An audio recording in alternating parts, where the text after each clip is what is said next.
So Lenin made Trotsky Commissar for Foreign Affairs and sent him off to negotiate a peace deal with the Germans. The Germans offered Trotsky really harsh terms, because they were winning the war. They demanded Russia give up a butt-ton of land, something that would be devastating to the economy. Look, I know it's not great, but I think we have to accept it. Are you insane? This will ruin us. Hey Trotsky, you got a big brain. What do you think? How about no war, no peace? What's that, Mr. Trotsky, sir? It's simple. No war means we'll stop fighting the Germans, but no peace means we won't sign the peace treaty either. Then, when the Germans say we've just stopped fighting, they'll have to leave us alone or something. Trotsky, that's genius! I could kiss you.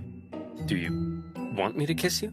Stop asking me that. Trotsky's no war, no peace plan was a huge success. Oh, wait, no, just kidding. It went exactly as you'd imagine. When the Germans saw the Russians had stopped fighting, they slammed 700,000 troops deep into Russian territory with no resistance. Now, the new peace treaty offered by the Germans was way worse, with Russia losing a huge amount of territory, population, and resources. The Bolsheviks had no choice but to accept, and Russia was humiliated.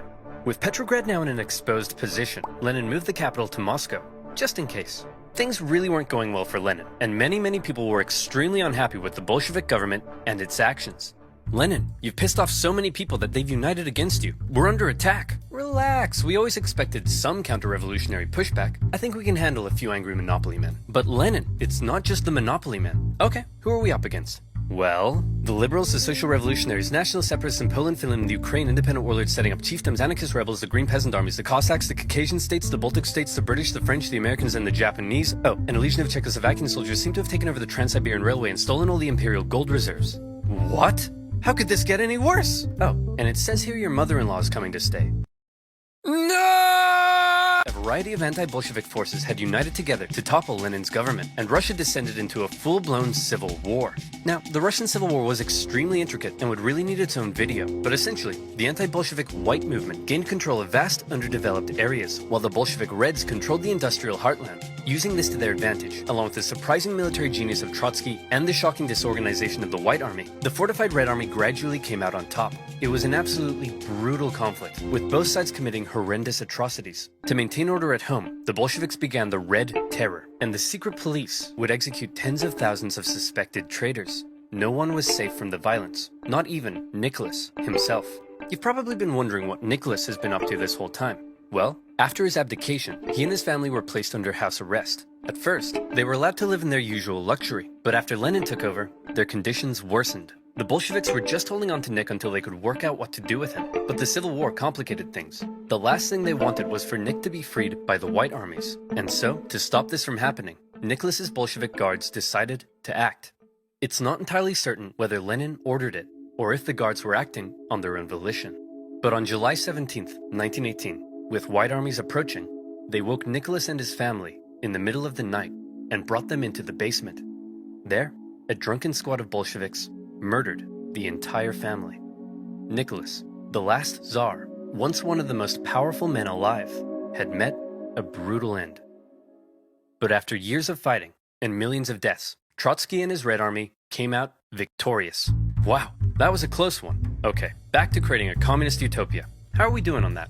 Well, the Civil War helped create a massive famine and about 5 million people starved to death. There's massive inflation and the ruble is worthless. Hundreds and hundreds of kilometers of railway track have been destroyed. Disease and epidemics have killed 3 million. The population of Moscow and Petrograd has collapsed. Life expectancy has plummeted. Sailors in Kronstadt are rebelling. People are freezing to death in their own apartments and life has been reduced to a constant search for food and shelter. Whoa. Well, this just means I'll have to work twice as hard, day and night, to save the country. Nothing will stop me, short of a couple sudden strokes.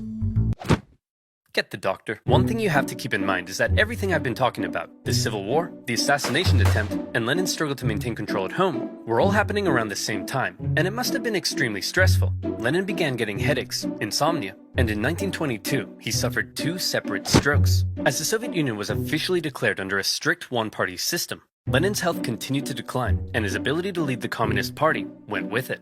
Everybody assumed Trotsky would succeed him. He was a great speaker, he'd won the Civil War, and he had a dope-ass train. The last person anyone expected to take over was Stalin. Stalin wasn't a great intellectual like Lenin, or a charismatic war hero like Trotsky. He was, as one Menshevik described him, a gray blur. Someone who operated in the background. Someone who you might not even notice. But it was in the background that Stalin would rise to power. Here's how it happened. After the revolution, all the Bolsheviks hoped to get a cool job in the new government. What did you get?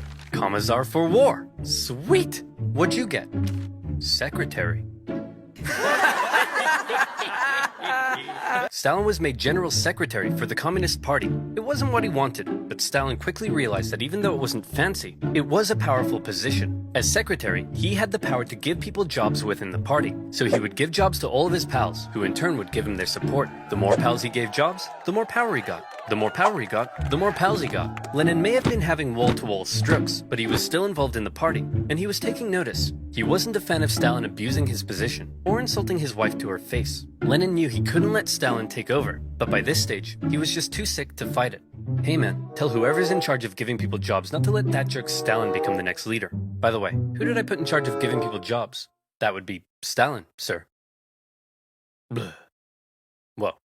Deja vu. Lenin's last wish was to not let Stalin take over, but by the time he died, Stalin was too powerful to remove. He had his remaining opponents arrested or killed. Trotsky was banished and fled to Europe. Eventually, he would be assassinated by Soviet spies in 1940.